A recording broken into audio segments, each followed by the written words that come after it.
এই দেখুন আমাদের 4 বছরের নারকেল গাছ, ওইখানে একটা আছে। এই দেখুন আর একটা 4 বছরের নারকেল গাছ, সুস্বাস্থ্যবান নারকেল। এইগুলো হচ্ছে গঙ্গাবর্ধন নারকেলের গাছ। ওই দেখুন একটা বড় নারকেল গাছ, এটা আমার পূর্বপুরুষের বসানো, দাদু বা দাদুর বাবার আমলে বসানো গাছ, বিরাট আকার নিয়েছে, ফলন মারাত্মক। বছরে 4 বার এই গাছ থেকে আমরা ডাব পারি। এখন তো বাজারে সবাই থাই, মালয়েশিয়ান এবং কেরালার নারকেল নিয়ে আলোচনা করছে, যেসব গাছগুলো এই 3-4 বছরে বসালেই মোচ এসে যাবে, ফল ধরে যাবে। কিন্তু আমার 4 বছরের গাছ, ফল নেই। আপনার মনে প্রশ্ন একটাই যে তাহলে এই নারকেল গাছটা আমি কেন দেখাচ্ছি? আসল কারণটা শুনুন। থাই, মালয়েশিয়ান বা আপনার কেরালার নারকেল গাছ, এগুলো ওই জায়গার জন্য তৈরি। ওই জায়গা থেকে তুলে এনে আমরা এই ভারতের মধ্যে অর্থাৎ পশ্চিমবঙ্গে বা হুগলি জেলায় বসালে তার ফলাফল পাবো না। যত ভালোই ট্রিটমেন্ট করি, উল্টে এখানকার যে নারকেল গাছ আছে তার পরিমাণ সমপরিমাণ ফলও পাবেন না। কেরালার নারকেল কেরালাতেই ভালো ফলন দেবে, থাই নারকেল থাইল্যান্ডেই ভালো ফলন দেবে, আর মালয়েশিয়ান নারকেল মালয়েশিয়াতেই ভালো ফলন দেবে। কারণ যেখানে যেমন মাটি সেখানে তেমন ফলন হবে। তাহলে তো মানুষ কেরালার নারকেল নিয়ে গিয়ে মালয়েশিয়াতে বসাতো, মালয়েশিয়ার নারকেল থাইল্যান্ডে গিয়ে বসাতো। তাহলে তো মালয়েশিয়ান নারকেলের জাত এত ফেমাস হতো না, থাইল্যান্ডের নারকেলের জাত এত ফেমাস হতো না। যেখানকার নারকেল যেখানকার ওয়েদারে তৈরি হয়েছে সেইখানের জন্যই এত বিখ্যাত হয়েছে। সেই জিনিসটা তুলে এনে আমরা অন্য একটা জায়গায়, অন্য আবহাওয়ায়, অন্য মাটিতে বসালে এই ফল পাওয়া যাবে না।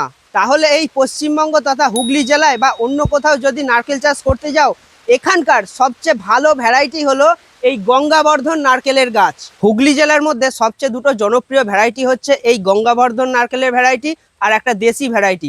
দেশি ভ্যারাইটি একটু লেটে ফলন দেয়, আর এই গঙ্গাবর্ধন নারকেলের ভ্যারাইটি 4 বছরের মাথাতে মোচ আসে।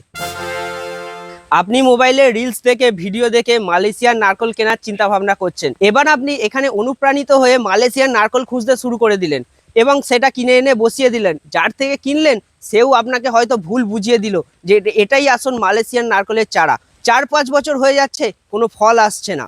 সেই সব দিক ছেড়ে আপনি যদি পশ্চিমবঙ্গের বুকে বসাতে চান, তাহলে আপনি এই গঙ্গাবর্ধন নারকেলের গাছটি বেছে নিন। থাই, মালয়েশিয়ান এই সব নারকেল গাছগুলো যেমন একটা ভালো দিক আছে, তাড়াতাড়ি ফল দেয়, ঠিক তেমনই একটা খারাপ দিকও আছে। যেমন এই গাছগুলো তাড়াতাড়ি ফল দিতে শুরু করে দেয়, ঠিক তেমনই এই গাছগুলো তাড়াতাড়ি বুড়ো বা বয়স্ক হয়ে যায়। আমাদের এই সব দেশি ভ্যারাইটি নারকেল গাছগুলো একবার বসালে কয়েক পিঁড়ি আমার নারকেল দিতে থাকে। কিন্তু এই থাই, মালয়েশিয়ান এই সব নারকেল গাছগুলো হয়তো আপনার প্রজন্মের পরে এক প্রজন্ম আস্তে আস্তেই এই নারকেল গাছ হয়তো বুড়ো হয়ে মারা যেতে পারে। কিন্তু এই আমাদের দেশি ভ্যারাইটি বা এই গঙ্গাবর্ধন ভ্যারাইটি এই নারকেল গাছগুলো আপনার অনেক আগামী প্রজন্ম পর্যন্ত ফল পাবে। আজকের ভিডিওয় মেন টপিক ছিল একটি নারকেল গাছ সহজে কিভাবে বসাতে হয়। আপনি মোবাইলটা হাতে নিয়ে দেখতে চাইলেন একটি নারকেল গাছ কিভাবে বসাতে হয়। আপনাকে এত বড় লিস্ট দেবে যে আপনার মাথা ঘুরে যাবে। সেই লিস্টে কি কি থাকে? প্রথমে একটা বড় গর্ত করতে হবে, তারপর নিচের মাটির সঙ্গে উপরের মাটি মেশাতে বলবে, তার মধ্যে আবার আপনাকে ছোট গর্ত করতে বলবে এবং তার নিচে নুন দিতে বলবে, তার উপরে সার দিতে বলবে, তারপরে বলবে একটু মাটি চাপা দিয়ে তার উপরে নারকেল গাছটা বসান এবং মাটি ঢাকা দিন। এই সব লম্বা প্রসেস দেখে আপনার মাথা ঘুরে যাবে। এই সব প্রসেস ছাড়া আজকে দেখাবো সবচেয়ে সহজ পদ্ধতিতে কিভাবে একটা নারকেল গাছ বসালে গাছটা স্বাস্থ্যবান তৈরি হবে। ঠিক যেমন দেখতে পাচ্ছেন এই নারকেল গাছটা। আজকের এই নারকেল গাছ বসাতে গেলে আমাদের কোন কোন দিক দেখতে হবে, কি কি সার ব্যবহার করতে হবে এবং কতটা ভাষায় বসালে কোনো রিস্ক থাকবে না। যা দেখছেন এগুলো সবই গঙ্গাবর্ধন গাছ। লোকাল নার্সারিতেই এই সব গাছ পাওয়া যায়। প্রথমে দেখে নিই গর্ত কতটা খুঁড়তে হবে। অনেকে বলছে যে 2 মিটার 3 মিটার বড় গর্ত করতে হবে। এসবের কোনো দরকার নেই। 2 কোদাল বা 3 কোদাল মাটি ডিপ করে খুঁড়ে নিলেই হবে। সামান্য এইভাবে গর্ত করে নিন। তারপর এই গাছটা দেখছেন, এর যে বাইরে কালো প্যাকেটটা, এটাকে খুব সাবধানে আলতো করে কেটে নেব যাতে মাটি বা শিকড়ের কোনো ক্ষতি না হয়। এবার আসি সার এবং লবণের দিকে। এই যে প্যাকেটটা দেখছেন, এটা একটা 500 গ্রাম লবণের প্যাকেট। এটাই একটা গাছ বসাতে গেলে আমাকে 200 বা 250 গ্রাম লবণ গাছের গোড়ায় দিতে হবে। তাই এই প্যাকেটটা আমি অর্ধেক অর্ধেক করে একটা গাছে দেব। এবার আসি সার। এখানে কোনো রাসায়নিক সার ব্যবহার করা যাবে না। শুধুমাত্র সর্ষে খোল, নিম খোল, বাদাম খোল এই সব ব্যবহার করা যাবে। নিম খোল সবচেয়ে ভালো, কেন নিম খোলের মধ্যে তিক্ততার জন্য কোনো পোকামাকড় আক্রমণ করতে পারে না। নিম খোল একটু কস্টলি আসে, তবু এটা ব্যবহার করা অত্যন্ত ভালো। প্রত্যেকটা স্টেপ আমার সঙ্গে ফলো করুন। এই গর্তটার মধ্যে গাছটাকে সুন্দর করে প্লান্টিং করব বা বসাবো। আমি নারকেল গাছটিকে গর্তের মধ্যে রাখলাম, তারপর গাছটাকে সোজা করে তার আশেপাশে কিছুটা মাটি দিয়ে দিলাম। গাছটা সোজা হয়ে গেল। ততটাই মাটি দেবেন যতটা গাছটা সোজা হয়ে দাঁড়িয়ে থাকতে পারবে, যেন ধরে না থাকতে হয়। গাছের সাইডে এই 250 গ্রাম লবণ গোল করে ছড়িয়ে দিতে হবে। এবার সর্ষে খোল এর সাথেই দিয়ে দেবো।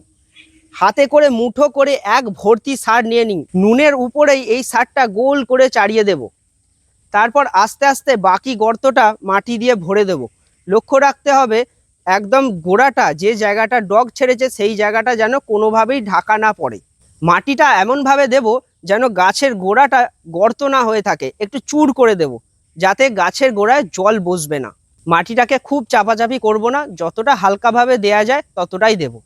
অন্যান্য সময় বসালে গাছ অতটা স্বাস্থ্যবান হবে না, সেই ঘুরে ফিরে বর্ষাকাল এলে তবেই তার স্বাস্থ্য ফিরবে। কিন্তু বর্ষার সময় বসালে শুরু থেকেই গাছটা একদম স্বাস্থ্যবান হবে। তাই এখন এই জুন জুলাই মাসে যারা যারা নারকেল গাছ বসাতে ইচ্ছুক তারা ঝটপট নারকেল গাছ কিনে এনে এইভাবে সহজ পদ্ধতিতে বসিয়ে দিন। এই সময় চলে গেলে কিন্তু আর ফিরে পাবেন না। এতক্ষণ দেখলেন সবাই চাষির টিম কিভাবে নারকেল গাছ বসাচ্ছে। এই পদ্ধতি ভালো লেগে থাকলে লাইক, কমেন্ট এবং শেয়ার করবেন, আর অবশ্যই চ্যানেলটিকে সাবস্ক্রাইব করতে ভুলবেন না।